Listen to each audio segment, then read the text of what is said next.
Welcome back to Star City News. I'm Zach Penrice. The Nebraska football team suffered yet another loss on Saturday as the Huskers fell 41-24 on the road against Wisconsin. The loss brings their record to 0-5 for the first time since 1945.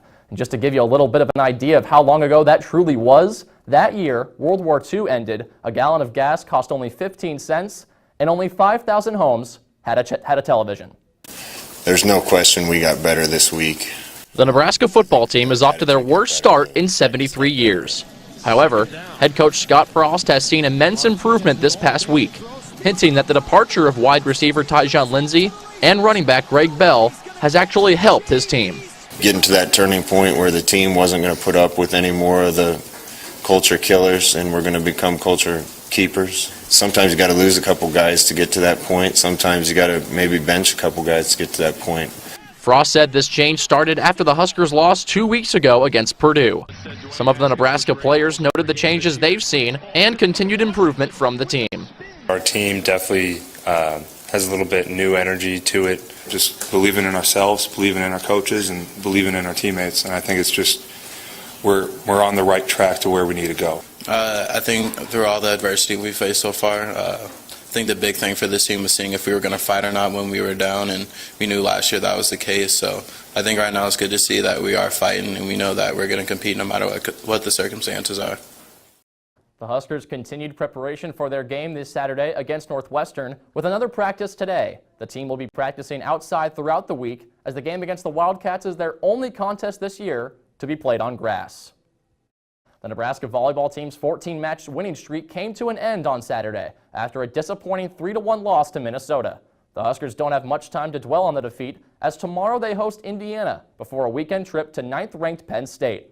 Nebraska head coach John Cook was discouraged by the mistakes made by his team in what was their first loss since August 24th. Tonight we've got punched, and so we didn't respond very well. So we're going to have to learn how to respond when teams are as physical in us and are serving and passing the level that we're at. It starts with a mindset in every rep in practice and every rep in the match, and you can't take plays off and you can't blow assignments, and you can't make 3 errors in a row. And we had the momentum and we serve out, we serve in the net, they call timeout, we serve out. I mean, it's just those things against good teams. It's a 2 or 3 point turnaround.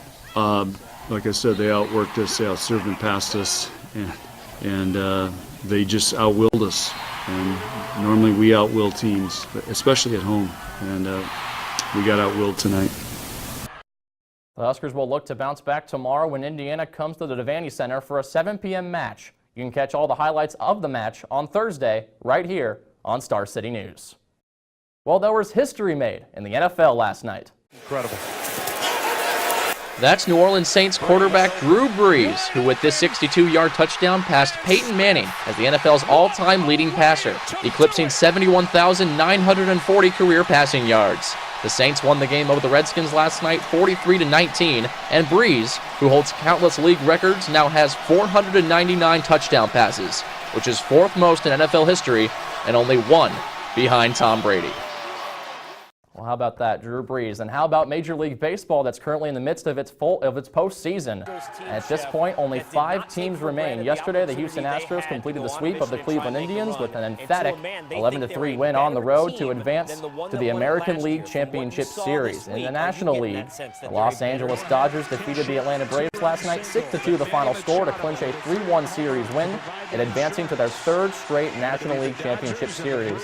There, they will take on the Milwaukee Brewers, who completed a 3-game sweep over the Colorado Rockies on Sunday. No more Rocktober. It's all about the Brewers and the Dodgers in the National League. Only one division series is still going, and it's one of the best rivalries in sports. Last night, the Red Sox taking Game 3 of the series over New York with a 16-1 victory. The guy you're seeing here is Brock Holt, who hit the first cycle in Major League postseason history. That's a single, double, triple, and home run in 1 game.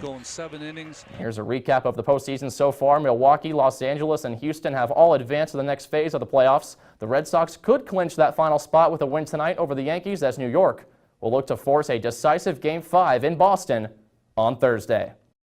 Well, that'll do it for sports. Stick around. Plenty still to come on Star City News.